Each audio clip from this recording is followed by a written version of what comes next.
Hello and welcome everyone to this week's The Garden Hour with MU Extension. My name is Debbie Kelly and I am the horticulture specialist in Jefferson County, just south of St. Louis. And we're really happy and glad that you're with us today. Lots of great information is going to be presented as always. We love to hear what your questions are and to answer those for you live each week. So by all means, keep sending us those questions. We have a lot of different folks that are on. So of course, we're going to have Pat Ganan is going to be from campus with the weather. Kelly McGowan's going to talk to us, as well as I believe Donna and Patrick Byers will be on today. And I can't remember everyone that's going to be on because it's so exciting today to have everyone. Lots of stuff. Oh, Sam Polly from campus is going to join us as well. And he's new to the Garden Hour. So we'll kind of introduce you to him as well. And we're very excited, as always, to be here. Before we get started, though, what I'd like to do is go ahead and pull up the map of the state. And this is where all the horticulture folks are located across the state. Our email addresses are over on the right side. So feel free to reach out to us at any time. Send us an email, send us a picture. That always helps us if you're trying to decide what issue or problem might be happening with your plants that are out there. Then if you see that your county is not actually got a person assigned to them, don't fret, just get a hold of one of the others of us. We're always happy to answer those questions. And we cross over over county lines to answer our questions for you, and just happy to do so. What I'd like to do today is go ahead, before I say Pat can give us, Kathy Meacham has changed her name to Ask Your Questions Here. So if you've got a question that you haven't asked that's totally new, or if you've got a question to whoever's doing a presentation that you would like to have answered, send your question and put it in the chat box to Ask Your Questions Here. And then Kathy will make sure that we get those answered. If you ask a new question and it doesn't do with any of the topics, that's okay if we don't get to it, because I guarantee one of us on here will actually get in touch with you via email to answer that. So go ahead and put your email address in that chat box with your question. That is very private. No one else will see your email address. It'll go straight to Kathy. And then if we don't answer, whoever answers your question, that's the only person that will get your email address. So with all of this, I'd like to go ahead and stop sharing and turn this over to Pat Ganan, and we'll go ahead and get started. So Pat, welcome. What's the weather like for us? Thank you, Debbie, and good afternoon, everyone. We got a lot to talk about with this very active April weather pattern. Precipitation, boy, April showers are here to stay, and we're experiencing that across the state as I speak. On the left are the precipitation events and accumulation and radar estimates over the past week up through this morning. The southeastern half of the state, we are wet. We are saturated. We've seen a lot of rainfall just over the past week, a half to over 2 inches. These yellow areas are more than 2 inches of rain, so some very wet conditions. There have been some locations in the Boot Heel have had over 20 inches of rain so far for the year, so exceptionally wet conditions in that part of the state. A little bit drier as you go through north central and northwestern parts of Missouri. But overall, we're looking pretty wet here in the Show Me State. On the right, let's look at temperatures for the first almost 3 weeks of April. So we're rounding up the last week coming up. But it's been a cool April. It's been a cool, wet April. And look at these numbers. You know, not only Missouri, but I'd say about the northern half of the country, we've seen some very cold conditions, especially in the northern plains. They're running as much as 10 degrees below average. But here in Missouri, generally about 3 to 6 degrees below average for the first 3 weeks of the month. So it's safe to say that as we go through the next week or so, April will go down in the record books as being a below average April for temperatures. You know, and that's been a theme over the past few years. 4 out of the past 5 Aprils have been cooler than average. So we're sort of hitting a cool April trend if we look back over the past 5 years. And speaking of coolness, we actually had some snow last Sunday. On Easter Sunday, there was some snow impacting parts of Iowa and northern Missouri. And this is a satellite picture on the left, where actually a visible picture, you can actually pick up the snow that fell on Sunday across a good chunk of Iowa. Over to the north and east, these are all clouds, so we don't need to look at that. But if you want to look at the snow, I put it in this blue polygon here, parts of Iowa, and look how it sneaks down into parts of northern Illinois where they picked up 1 to 2 inches of snow on Sunday. You know, snow's not out of the question. It's kind of unusual towards the latter half of April, but it does happen. And we've seen that over the past couple of years, especially across northern Missouri. Here on the right, these are CoCoRaHS reports of the snowfall totals that following morning, on Monday morning. You can see here up in Adair County and Sullivan County and over here in Lynn County, anywhere from 1.5 to 2 inches, heavier totals as you go into Iowa. So not necessarily a welcome thing, but it happened this past Sunday. We had a cold yesterday, cold temperatures across the state. Look at these low temperatures. You know, right now we're into the 3rd week of April, and the median date of our last spring freeze is right around this time across northern parts of the state. Well, look at Mother Nature threw at us yesterday morning. We had freezing temperatures across most of the state. The exception as far as southwestern, west central sections and the Boot Heel, they managed to avoid those sub-freezing temperatures. But look at these numbers here in northern Missouri in the low 20s. That's some very cold air for April 19th, for the morning of April 19th. And those 20s dipped into parts of the Ozarks as well, into the middle 20s. So cold conditions. These are mesonet temperatures on the left. I took some National Weather Service cooperative weather stations here on the right, showing some of the coldest temperatures. You can look down through the respective counties and locations and how cold they reached yesterday morning. Low 20s in quite a few areas, especially across parts of northern Missouri and even some areas here in the Ozarks. So very cold weather yesterday morning, and with many reports of frost as well.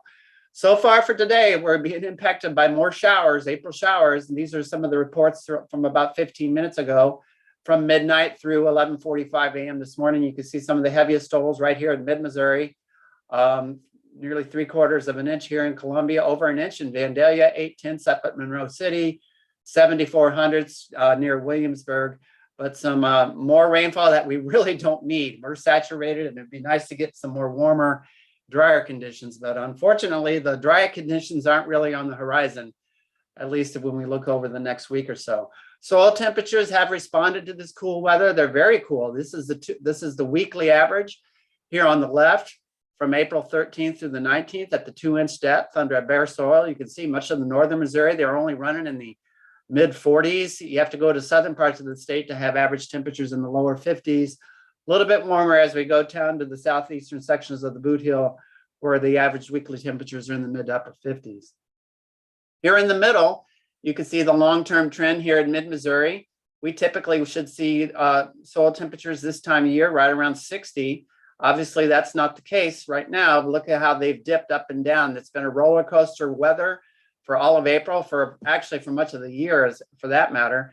But you can see how much below those soil temperatures are, about 10 degrees below average for the soil temperatures. And here on the right, from about 15 minutes ago, you can see, again, these cool temperatures as of 11:45 in the morning. Much of the state, they're only in the 40s, maybe some lower 50s, mid 50s as you go through southern parts of Missouri. Well, it's windy today. Windy conditions, cloudy, showery weather is anticipated for much of the day. Obviously, there will be breaks in the rain, but nonetheless, the chances will continue into this evening and tonight. They have issued a wind advisory over southwestern Missouri, where some of those winds could be coming out of the south and southeast at 30 to 45 miles an hour. That's why they have a wind advisory. Windy conditions are statewide, but not as windy as southwest Missouri. On the upper right, there is a potential for more thunderstorms. I actually heard some rumbles of thunder right here in Columbia just about 5 to 10 minutes ago.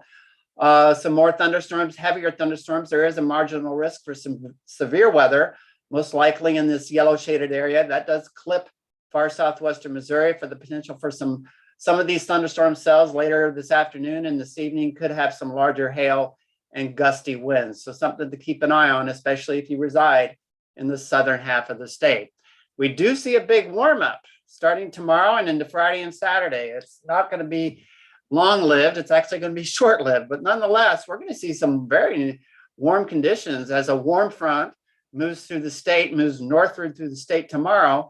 Look at these high temperatures, anywhere from the low to mid, even upper 70s across Missouri tomorrow. And then warming into the upper 70s and lower 80s. That's more more late May, early June like weather for Friday and Saturday. I think those will be the pick days of the week. And as we go into the weekend, at least for these very mild conditions, there is a chance of showers and thunderstorms across northern Missouri on Friday morning, but things should clear out by the afternoon. And statewide on Saturday, it looks pretty nice. Perhaps more showers and thunderstorms impacting western and northern Missouri, northwestern Missouri as we go into Saturday night. That cold front on Sunday is forecast to move through the state from northwest to southeast. So temperatures will be cooler on Sunday in northwestern and western Missouri, and they will drop accordingly as that front moves through the state during the day on Sunday, again with more showers and thunderstorms, perhaps some heavier rain showers and thunderstorms on Sunday. We really do not need the rain. And this is really, I don't like to show this, but it is what it is. This is a forecast over the next 7 days. Look at that bullseye in Missouri, anywhere from 1.5 inches to as much as 3 inches. I even see some 4-inch contours here in southwestern Missouri. That's a lot of precipitation, already oversaturated conditions. If anybody needs rain in Missouri, perhaps maybe the far northwestern corner. Overall, though, we're looking pretty wet, and this is not going to help anything if this type of forecast verifies over the next 7 days. It looks like some more precipitation on the way as we round out the last week of April. And this is a forecast for next week. It'll take us Monday through Friday, so we're towards the end of April. Again, these cool conditions, other than the warm weather they're anticipating tomorrow, Friday, and Saturday, it's back into these cool weather conditions as that front moves through on Sunday and lingering in through much of next week. These blues are indicative of an enhanced likelihood of below normal temperatures that impacts all of Missouri. On the right, a little bit more of a transition from drier conditions, perhaps across northern Missouri, wetter conditions across the southeastern parts of the state. There are indications perhaps of another system impacting Missouri by the latter part of next week. Debbie, that's pretty much a weather wrap. I'll hand it back over to you. Thank you so much. Thank you, Pat. It's always fun and interesting to hear what you've got to say each week. And the two things that I walked away with as far as nuggets is going to be my section of the state is pretty wet. And then also the soil temperatures. That's also very important when we come to planting our gardens, especially when we're looking at our warm season crops. And, we look at the beginning of May for warm season, and a lot of those soil temperatures aren't very warm right now. And so if we put them in the ground just before warm, they may sit there for a little bit until those temperatures in the soil warm up. So thanks, Pat. We appreciate that. What I'd like to do now is go ahead and turn it over to Jennifer Shooter. She's going to be our moderator for the day. Thank you, Debbie. We had a question that came in, and it is, what is the difference between aluminum sulfate and ammonium sulfate? Which do you use for blueberries, and when do you use it, and how much do you use? And Patrick is going to answer that for us. Very good. Jennifer, can you hear me? Yes, I can. Okay, very good. Let me go ahead and bring up the presentation here.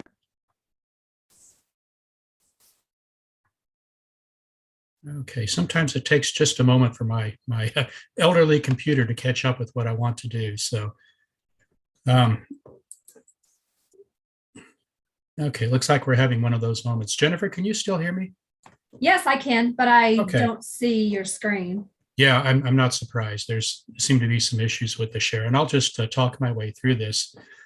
So when it comes to the use of various types of chemicals for acidifying the soil and maintaining soil pH, there's a lot of discussion and in fact a lot of confusion related to the best materials to use. And the first thing to think about is what type of plants you're growing. And there are a number of garden plants that benefit from acidic soils. And certainly blueberries come to mind, but so do rhododendrons and azaleas and certain types of hollies and others as well. Can you see the screen now, Jennifer? Yes, I can. Okay, let me go ahead and bring this in here. And so I think this was an excellent question that came in, and a question that actually we field quite frequently at the various county offices. So when we think about blueberries and soil pH, the best soil pH range for blueberries is somewhere in the neighborhood of 4.8 to 5.2. And almost every soil in Missouri is going to need some adjustment to bring the pH into that range. And the common way that this is done is by using elemental sulfur applying it to the soil and the recommended rate, and then incorporating it into the soil for best results. And you want to do this at least 6 months before planting, and 12 months is even better because the soil pH drop is a biological process and it takes time.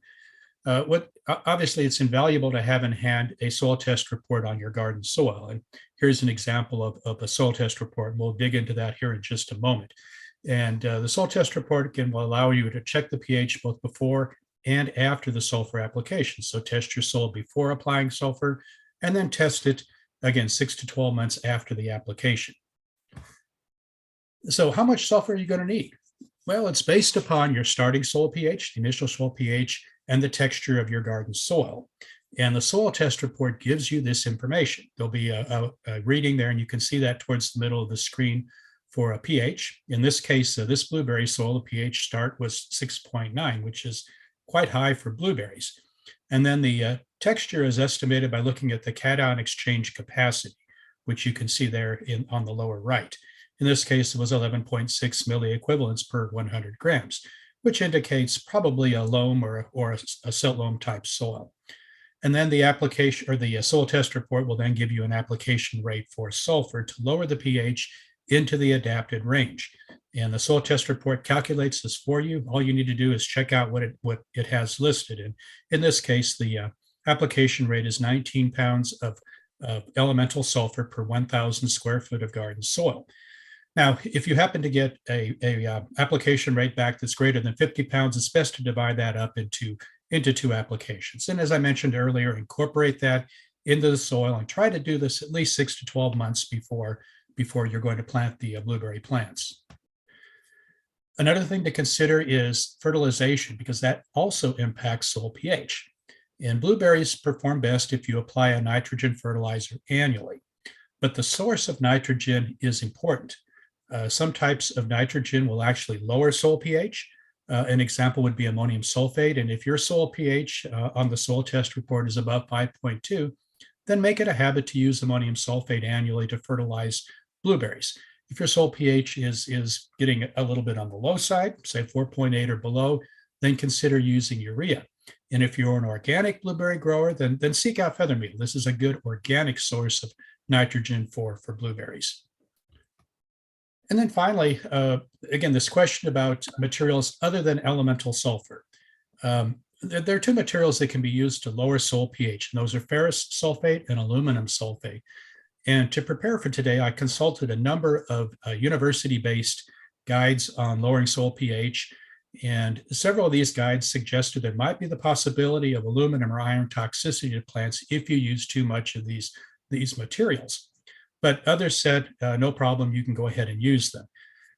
It's a faster pH adjustment with ferrous sulfate or aluminum sulfate than it is with elemental sulfur.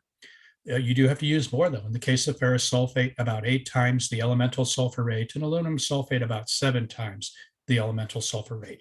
And again, using either of these materials at a high rate, there could be the potential for aluminum or iron toxicity to your plants. So Jennifer, I hope that addresses that question. And again, feel free to reach out to any of the extension specialists here in Missouri. We'd be happy to talk more about pH management for these plants that like low soil pHs.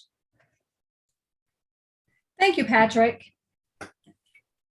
Well, spring is here, or we hope it's coming. Here in Northeast Missouri, it's been pretty cold and mushrooms have not been popping up. So people are looking forward to it. And I hear they are picking them down in the southern part of the state. And often people have questions about morel mushrooms. And Patrick is also going to talk about those now. Thanks, Jennifer. I am an inveterate mushroom forager. I've been doing it since I was a child. And boy, there's nothing more exciting to me than to come upon a patch of morel mushrooms. And April is the high season from the standpoint of morels. So I appreciate the opportunity to share with you some thoughts on identifying morel mushrooms. So let's bring up that presentation.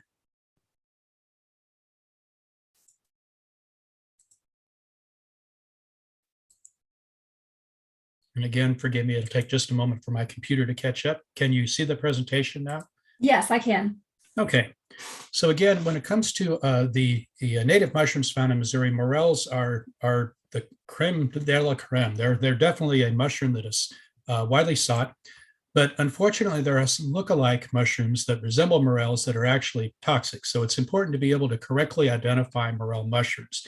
And the information that I'm sharing with you today is actually part of the morel identification certification training that is periodically offered in Kansas and Missouri to help with understanding clearly which mushrooms are morels and which are not. Now, what are morels? They're mushrooms that are in the genus Morchella. And all of the true morels are rated as excellent for eating. It is possible, however, for an individual to have an allergy to morel mushrooms, just as it's possible to have allergies to many different types of food. So you can't make a blanket statement that everyone can eat morels without concern. There is the possibility of having individual allergies, but in general, morels are delicious mushrooms, and none of them are poisonous when cooked. Now, again, there are mushrooms that are not in the genus Morchella that resemble morels. These are not true morels, and in some cases, these are toxic mushrooms. So some thoughts on morel anatomy.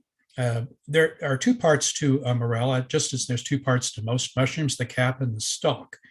And we can see that nicely pointed out in this picture of these yellow morels.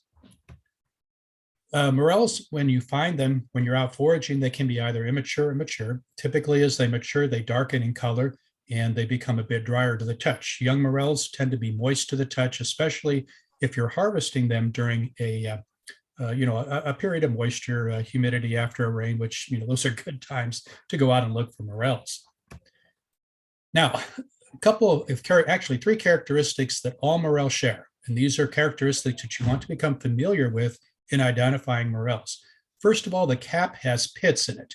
And if we look at it closely, we can see that there is a surface to it, and then there's these sunken areas that are the pits. Now, as I said before, there are morel lookalikes, and in most cases, these morel lookalikes do not have pitted caps. Typically, they have caps that are folded or otherwise convoluted, but they are not smooth with pits like morels are. Secondly, the cap is fused to the stalk, and you can see that in these cross-sectional cuts of the morels. Now, in some cases, the cap is not completely fused to the stalk, but in every case, it's fused at least halfway up, and in most cases, completely fused. And the third characteristic, the stalk is completely hollow. So if your mushroom has these three characteristics, then likely it is a morel.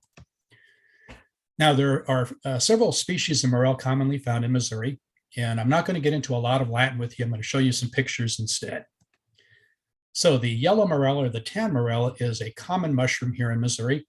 The caps are typically 2.5 to 3 inches long and about 3/4 to 1.5 inches across, although I have seen common morels that are up to 12 inches of height. That is a real prize to find one of those giant morels. The stalk flares slightly at the base, and the stalk is slightly shorter and narrower than the cap. And again, looking at that cross section there, you can see the three characteristics. They have pits, they have a cap that is joined to the stalk, and they are completely hollow. Oh, isn't this a wonderful looking mushroom? What I wouldn't give to find a grocery bag full of these. The second species is Morchella diminutiva. This is sometimes called the white morel. It's a smaller mushroom, and the pitted areas are typically blackish and elongated, and the ridges are usually lighter in color than the pits. And you can clearly see that in this picture. And again, a couple of pictures here to compare Morchella diminutiva with the yellow or the common morel. The third species is the black morel, Morchella angusticeps. It has a narrower cap than the other species we've seen so far, a medium-sized mushroom, and the stalk is tan to grayish, and it has a flaky surface, especially when the mushroom is young. And you can take your finger and rub it on the stalk, and you can actually feel that flakiness on the stalk. Notice that, again, that the cap itself is dark in color with lighter colored pits. And here's some more examples of black morels. And the fourth species is Morchella semilibera. And this is sometimes called the half-free morel. And again, this is the one that's a little bit different than the other three. Still, you have the hollow cap. Still, you have the hollow stalk. You have the pits on the cap. But notice that the cap is joined to the stalk about halfway up. Like the black morel, it has a bit of mealiness on the stems, and typically the stalks are longer than the caps are, but still a nice example of a morel.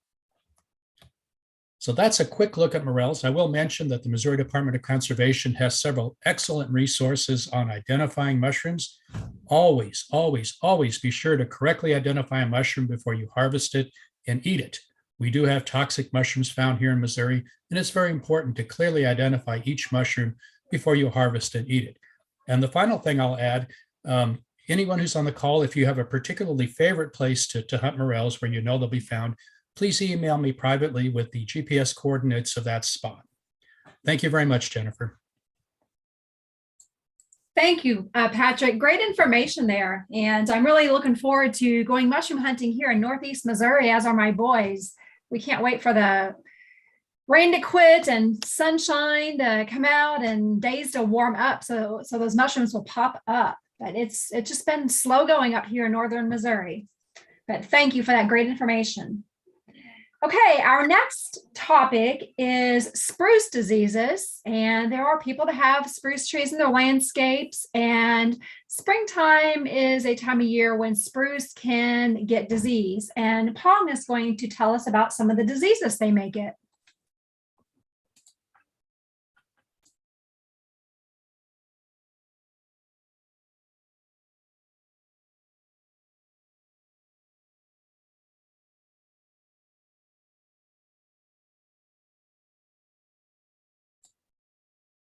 Pong, I see your presentation, but if you're speaking, you are muted.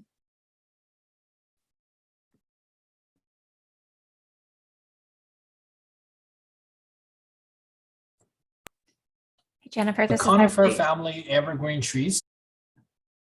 It's a spruce.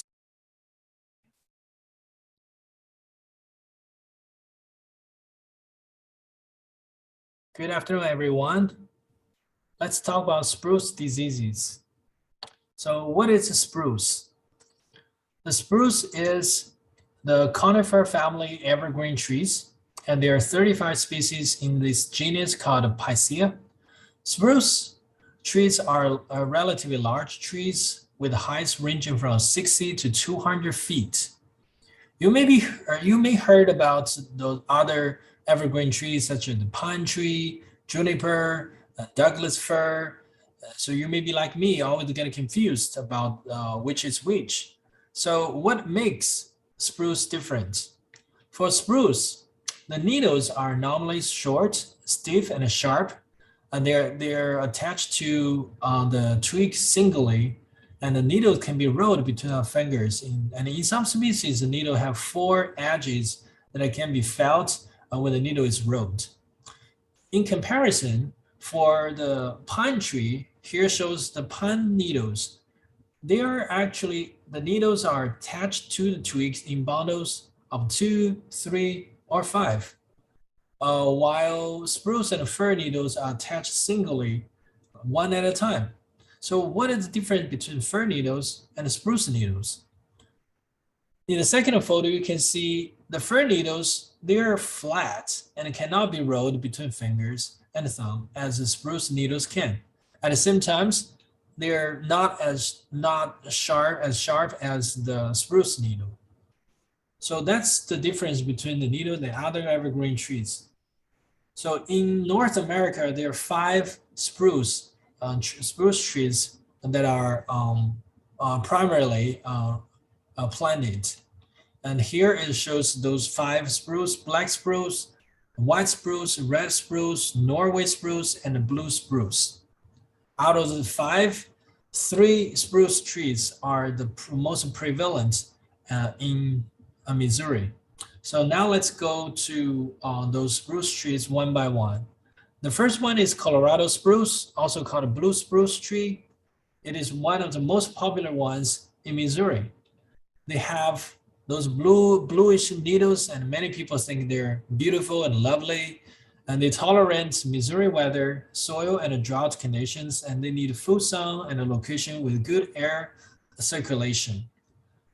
The second one is Norway spruce, and they produce the pyramidal shape that becomes very broad as it matures. The needle is initially shown to be light green and then develop into rich, deep green color.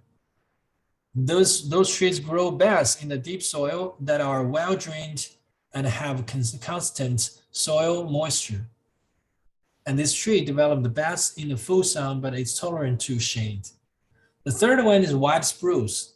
I actually saw that a couple times in town, and they are relatively shorter compared with the previous two spruce trees, and they grow relatively slower, only 2 to 3 inches a year. There are two prevalent cultivars, Coneca and the Densita, that were growing in Missouri. Before I move to the topic about spruce disease, I want to say that none of the spruce trees that I mentioned above are native to Missouri. That means they may not grow very well in most of the time.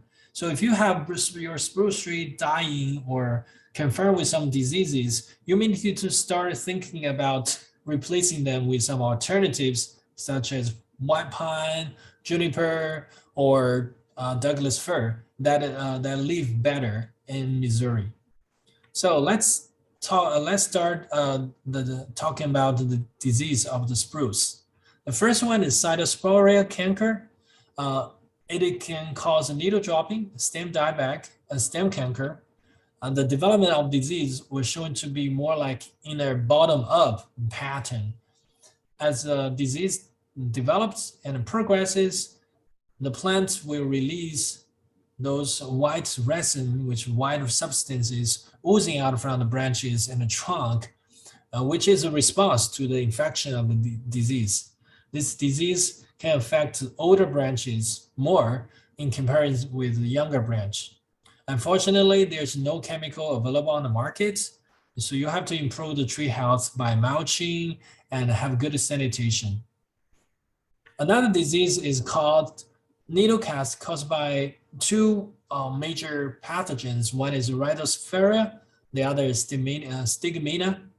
Both of the pathogen can cause the needles to turn reddish and brown. If you look at it under a microscope, you can see rows of the tiny black dots on the specific individual needle. That's an indication of the sporulation structure of the fungal pathogen. This disease are mostly on the older needles and also the needles in the lower and inner side of the tree. That's why the disease developed into inside-out pattern. To control this disease, always prune out the dead branches and sterilize your pruning tool. There are some broad spectrum fungicides available on market. And like I mentioned, the Colorado blue spruce, it is not native to Missouri, making it most susceptible to this disease. So always think about using alternative trees to replace the dying Colorado blue spruce. Sudden needle drop, I haven't identified this disease in my lab, but according to literature, this disease can cause fast needle dropping, and the symptom is gonna scatter through the entire tree, and they're more severe on the older branches. The biology of this pathogen is unknown, so that makes it harder to figure out the controlling method. So far, the reducing environmental stress to keep the plant healthy and prune out the dead branches and sterilize pruning tool are the major strategies to control this disease. Phomopsis tip blight, you may have attended a town hall meeting last year and heard about the Phomopsis disease can cause problem for the juniper. So actually, Phomopsis disease can affect a broad range of conifer family trees. It's mostly infect the newer tips in the spring, causing tip blight, needle dropping, and branch girdling. The older branches seem to be more resistant. To control this disease, prune out dead branches and sterilize pruning too. And there are some broad spectrum fungicide available, but I would recommend you to wait until the beginning of the year and also only apply when it's necessary, when the disease has been persisting over the past couple of years. Now let's switch gear, talk about another type of pests, such as mites and insects. The spider mites of the spruce, they're one of those very annoying pests of spruce. They can cause the irregular shapes and small yellow specks on the needle, leading to premature needle drop, webbing on the twigs, and branches die back. They usually occur in drier and hotter weather conditions. Therefore, in the spring, if you want to control this disease, it's better to start scouting for this pest.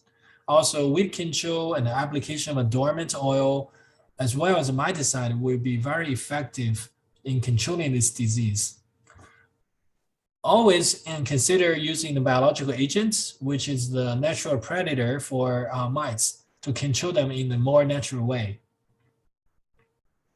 Scales disease, there are two types of scales. One is armored scale, the other is soft shell disease. In comparison, the pine needle scale, which is armored scale, is more difficult to control because most of the time they're immobile and the hard shell will cover all the eggs of the scale. It's really hard to control, and the window of the spring insects are really short, which is the crawler stage that occur for maybe a couple of weeks in the spring. So if you don't control them very well, in August, September, they may have the second generation showed up. So that will make the situation worse.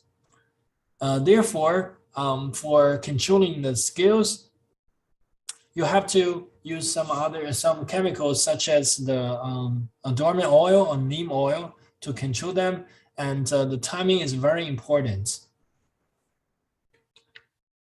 Here shows here are the two photos sent by one of my clients. You can see that this tree has been suffering from the scale disease in the past years, and there are definitely some other factors causing the symptoms. And if you see that over 50 or even 70% canopy has died, and the evergreen tree may not be easily recovered over time. So it's better to remove the tree. For other insects, I won't go to detail. There are Cooley spruce gall, adelgate, and bagworms. And you can find more information from my newly published article on the Missouri Environment and Garden. And feel free to search for this article and let me know if you have any questions. Thank you.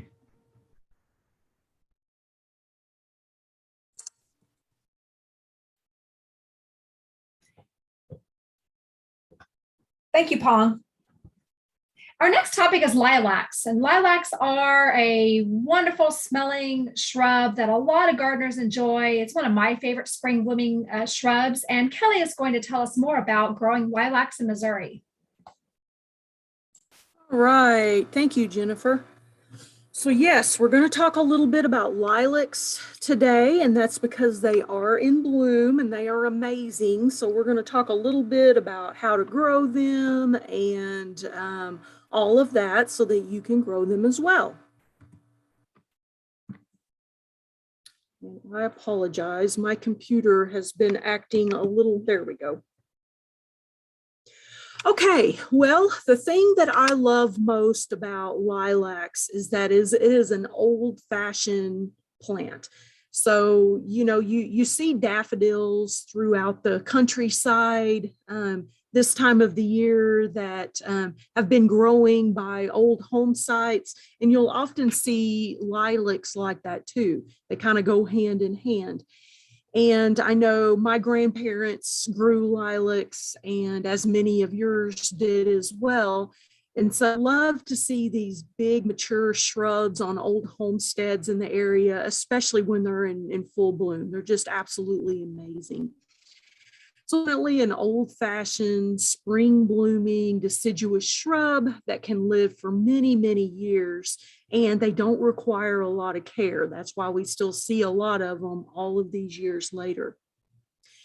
Now, they can be planted as a hedgerow if you want to block out neighbor or anything like that, or they can be planted as a windbreak as well, just because they do get quite large and can certainly help with wind control if you plant them correctly around your home.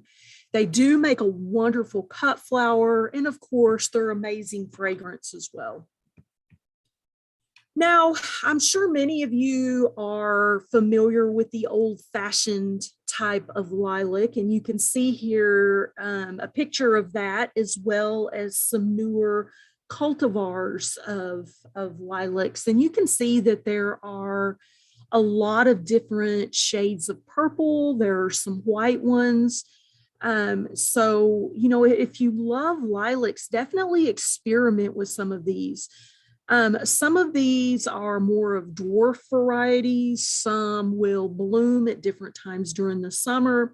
And so there's just a lot of different types out there to choose from and experiment with. Propagation. Well, the easiest way to propagate your lilac bush, especially if it's mature, is just by digging up some of these root suckers. These root suckers or sprouts will have a little bit of a root system attached. So just basically digging these up and sharing them with friends or family can start their own lilacs at their house as well. So this is by far the easiest way to propagate this from plants that you might already have. So as far as planting and care considerations, if you do purchase a plant or if you get some root suckers from a friend, make sure that you're planting those in a sunny location with well-drained soils. And as you could see from previous pictures, this plant can get quite large. So if you're planting multiples, you might want to plant them 6 to 7 feet apart. As far as pruning, there is very minimal pruning that's involved. You basically want to prune out any type of branch that is broken or diseased or just not doing well or a dead branch. But basically, lilacs bloom on last year's growth. They bloom on last year's growth. So you want to make sure that you're not pruning out wood that's going to bear this year's flowers. So do be aware of that as well.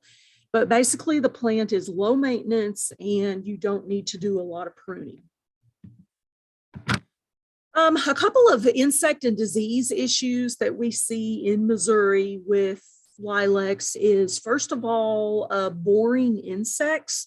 There is an insect called a lilac borer, and you can see here the larval stage of that insect is feeding on the inside of the lilac plant. And sometimes you don't know you have a problem until you start to see some dieback in the plant. So if you do happen to see something like this, take a close inspection of the branch or shoot that it might be attached to, and you might notice some exit holes from the larva, or you might notice some kind of enlarged areas around the woody part of the plant, and that could indicate that there are some insect borers in there. Another big thing that we see with lilacs is powdery mildew. This is pretty common. Some of those new improved cultivars that we were just looking at do have some powdery mildew resistance, but our old-fashioned varieties do not. Now, what to do if you do have powdery mildew? Well, honestly, you don't have to do anything. My lilacs at my house are the old-fashioned types, and they get powdery mildew every year. I don't find that it affects flower production that much, so I don't do anything. But if you are planting new plants, make sure that you are spacing them properly so that the plant can get good airflow. That can help with powdery mildew. Or you can also apply some type of a fungicide as well, or just don't do anything and the plant should be just fine. There are another newer type of lilac is something called the bloomerang or ever blooming type of lilac, and these will typically bloom in the spring like our other types, but then once those blooms fade, you'll start to get some other blooms in late summer or early fall. Now, this second flush of blooms won't be as prolific as the early spring blooms, but it will at least give you a few blooms throughout the rest of the season as well. So that's kind of interesting that those are now on the market. Fresh bouquets. Lilacs make wonderful fresh bouquets. Now, they aren't long lived. They're not going to live 2 weeks in a vase, but I can usually get a bouquet to last up to a week. Now, I do change out the water quite often, and that certainly helps. But when you go out to harvest your flowers for a bouquet, you want to make sure that you're choosing flowers that are already open. Lilacs will not continue to open once you've cut that from the mother plant. So make sure that you're choosing ones that are already open. If you harvest early in the morning, the fragrance will typically be stronger than if you harvest later in the day. Lilac blooms can be quite heavy, so make sure that you're using some kind of a sturdy vase or container to make your bouquets in. Remove any leaves that are below the water line. And then you can also make a fresh cut at the base of the stem each time you change your water, and that's going to help with water uptake and help to prolong the life of that bouquet. And I love to use bouquets throughout my house. I just use glass jars or bottles, whatever I have. The smell is absolutely amazing. I can't get enough of it. And I also encourage you to try a bouquet next to your bed as well. So, Jennifer, that's all I have. Okay, thank you, Kelly. Well, a lot of gardeners like to use organic or natural practices, thinking that they are safe and they're not going to kill any bees or beneficial insects.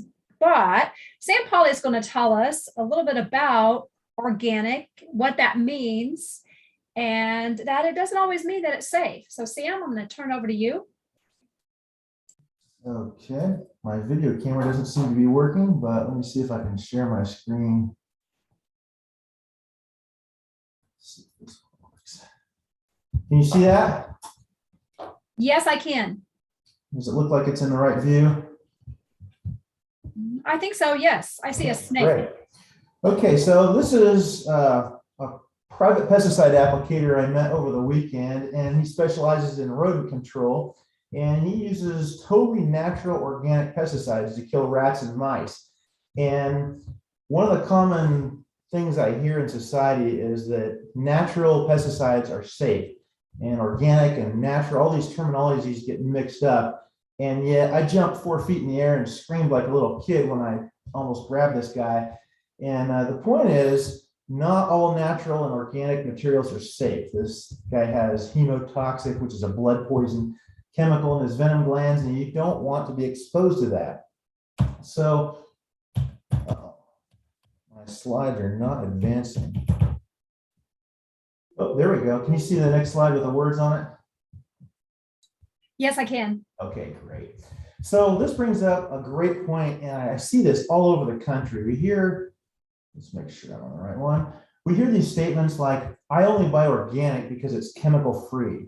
Organic produce is healthier. Natural products are safer. So when you hear statements like this, or you even think of yourself, if you don't get anything else from this presentation, I want you to ask this question. Come up. How do you know this to be true? This is a classic question that gets people to go a little deeper. And one of the common answers you'll get to those questions is, well, I researched it. So that brings up the next question. What do you mean by that? And this is another thing that gets really misconstrued with our modern social media and other media. Research, what does that mean? Safe, what does that term mean? And so when you ask that question, a lot of times you get the answer, well, I researched it on the internet. I saw it on Facebook, I read a blog about it. Well, I read a blog the other day about snow goose hunting, and this was the picture I found. And you notice up here it says by staff writer. What does that mean? And if you look at these alleged snow geese, you'll notice they don't have black wingtips forming a black tail. Their beaks are orange instead of pink. Their body shape is wrong, and they have this splattering of gray. These are not snow geese. These are barnyard geese. They look like some kind of hybridized Emden geese to me. And so this is a classic example of what I see in pest control and all over the internet is you see a lot of misinformation. People are not experts on their topic. They may have some experience, and so they talk about it. But what you get is a lot of opinions. So you want to be careful on the difference between reading on the internet and research in a scientific field. So research actually uses a scientific method. It uses probability and statistics and peer review. So this is an example of actual research. And this is where we have test plots on some pasture with different levels of fertilizer, and it's randomized, and there's the whole scientific method behind it. So it's very different to do research versus reading. Now, I want to quickly run through several organic products. You notice down here it says for organic gardening, and this is sulfur. And the question comes up, well, it's organic, so it's safe, right? This is what the sulfur can do to your skin. So in this case, this organic sulfur was not safe. How about copper? There's another copper fungicide for organic gardening. Is it safe? Well, if we look at a chart of what it can do to your body, I don't even have time to go through all this stuff. It can do a lot of damage just to the human body. Forget water quality, aquatic invertebrates, wildlife. This can be very damaging. And then what about these new products that have spice oils such as rosemary, clove oil? Nobody has a clue. There's not a lot of scientific research done on this, so people don't really know. So this brings up the question, do you want your kids getting this on their skin? Do you want to try drinking this stuff? No. Any substance, whether it's a clean household cleaner, an organic pesticide, a synthetic chemical, you want to make sure you're reading the label and wearing the proper personal protective equipment. So this is a real classic here. And this comes to the third category. We have our synthetics, we have our organics that we can buy from the store. What about the home remedy? And one of the most popular these days is vinegar versus glyphosate or Roundup. And this slide is from my colleague at Utah State. And he put this in kind of the modern terminology, evil industry versus home remedy. So what's your gut reaction? And so here's some questions asked. Which one of these is more effective? Which one's safer? And which one's cheaper? So if you picked up on my first couple of points in this presentation, what do you mean by that? So keep that in mind.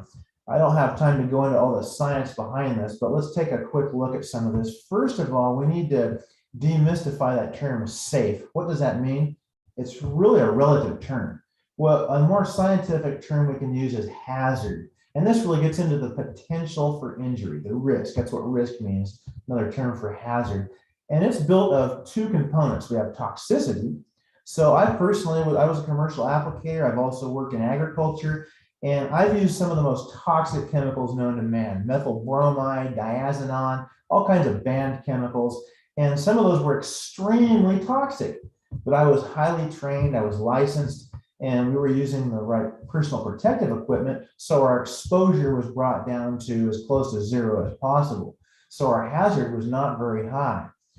And this next slide kind of illustrates a couple of points related to this. Here's a gas pump.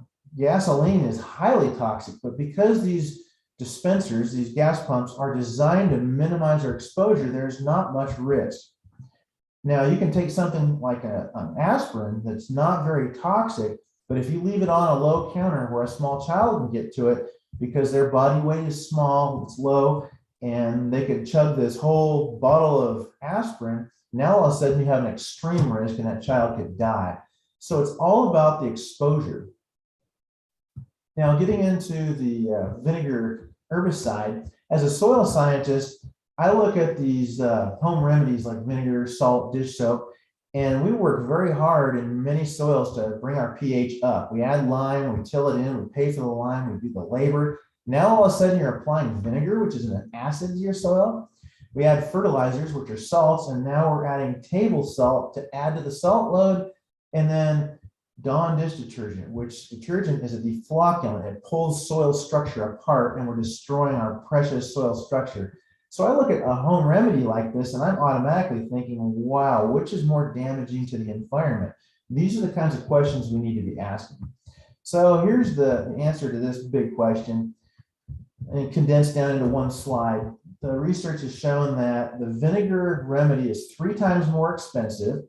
It's actually more toxic. Only 2/3 the amount of the vinegar is required to kill rats compared to glyphosate or Roundup. It requires 6 times more active ingredient exposure for the applicator and the environment, and it's less effective. Now I'm going to throw this little sideline in here real quick. If you, again, caught the first part of my presentation, wait a minute, Sam, what do you mean by that? What's less effective?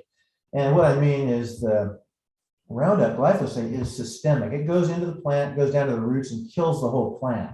Whereas the vinegar is topical, it kills the top of the plant, but doesn't get into the roots. So you have to come back and reapply after the plant resprouts. So this is just looking at organic pesticides. They have basically the same results as synthetics, the same hazard. And when they did some studies fairly recently, they found that about half the organic products out there cause cancer, similar to the synthetics. You can have organics burst into flame like the sulfur I showed you. You can have massive fish kills and impact wildlife, dermatitis and burns, and ocular hazard to your eye. So my point here isn't to dissuade you from using organic products or to bash on anybody's blogs or websites. I just want you to stop and think and ask more questions and consider some of the environmental factors. So remember the questions. How do you know this to be true? What do you mean by that? Reading is not research. There's a big difference there. So understand what you're doing when you look something up and you read a blog or a Facebook post. And the safety really is hazard, what we're looking at. And it's not so much about the product, it's about exposure and how safely you're using it. Read the label and learn. So thanks for being here today. And if you have any questions, you can reach out to us, and have a great season. Thank you, Sam. And that concludes our topics for today. And I'm going to turn it back over to Debbie now, who will close us out. Great. Thank you. I appreciate it. Thanks, Sam. There's some good thoughts that you just had there as far as what we should think about when it comes to our pesticides and any kind of pesticides that we might be using. So I appreciate that. I'd like to go ahead and just let folks know. Trying to get this PowerPoint going to the right page. There we go. So just to let you know, we're on a weekly basis. Here are the upcoming dates that we're going to have. If you have a question that you would like for us to answer, go ahead to the website that's listed down here, ipm.missouri.edu town halls. There are 2 town halls, so make sure you sign up for the gardening one. If you have a picture, email one of us with the picture and tell us that you put the question in, and then we'll connect the picture with the question and try to answer that.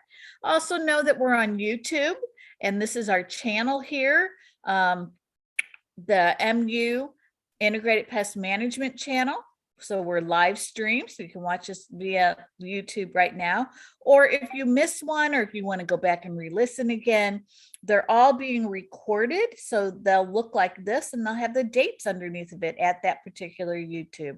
We do little snippets, so we'll pick out one particular topic from today. We'll all vote on it, those of us that are on the team, and we'll decide which one is really cool to have up. And so we'll do little snippets that you'll actually see as well. So again, if you want to, go ahead and sign up here if you've got a question you would like to ask. And if you want to send a picture, or if you don't want to wait until next Wednesday, again, here's all of our email addresses, and we're always happy to answer those questions for you. So we just want to wish you a great day, and we will see you next week.